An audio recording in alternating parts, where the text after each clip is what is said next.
ரொம்ப வெளிப்படையா, ரொம்ப ஸ்ட்ராங்கா இதுவரையும் அஜித் தன்னுடைய நிலைப்பாட்டை என்ன எடுக்க போறாரு அப்படின்ற ஒரு ஒரு கேள்விக்குறியா இருந்த நிலையில முதலா விஜய் பக்கம் அப்படியே எல்லா ஆன்சர்ஸுமே விஜய் சப்போர்ட் பண்ற மாதிரி தான் இருக்குது. அப்படிதான் நான் புரிஞ்சுக்கிறேன்.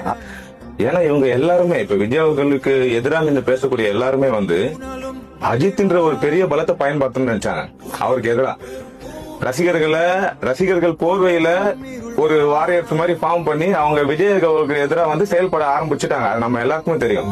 இந்த டைம்ல இவரு என் நண்பனுக்கு நான் நிக்கிறேன்ற மாதிரி ஒரு ஸ்டேட்மெண்ட் கொடுத்துட்டாரு. ஓகே ஓகே, நீங்க என்னடா பேசிட்டு இருக்கீங்க, அவர் தனியால இல்ல நான் பின்னாடி இருக்கேன்ற ஒரு ஸ்டேட்மெண்ட பெருசா கொடுத்திருக்காரு.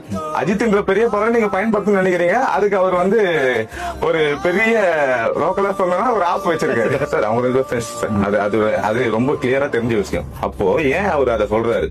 ஒரு மனுஷன் மேல நீங்க இந்த பழிய போட முடியாது. ஒரு சிபிஐ விசாரணை இருக்கிறதுனால எல்லாருக்கும் பொதுப்படையாகிறாரு.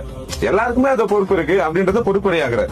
ஆனா இதுல எங்க அவர் ரொம்ப ஸ்ட்ராங்கா விஜய் அவர்களுக்கு சப்போர்ட் நிக்கிறாருன்னா, இதெல்லாம் முன்னாடியே சொன்ன மாதிரி இந்த பிரச்சனைக்கு எல்லாருமே பிளேம் பண்றது அரசு, விஜய் அவர்கள் எதிராக இருக்கவங்க எல்லாருமே சேர்த்து பிளேம் பண்றது இவங்க மேலதான். சட்டமும் இவங்க மேலதான் பாயுது.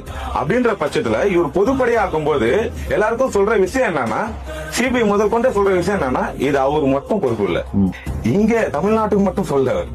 உலகம் முழுக்க இந்த விஷயத்தை கொண்டு போய் சேர்க்கிறாரு. ஒரு பாசிட்டிவிட்டியை கொண்டு வராரு. விஜய் அவர்களுக்கு ஃபேவரா ஒரு பாசிட்டிவிட்டியை கொண்டு வராரு.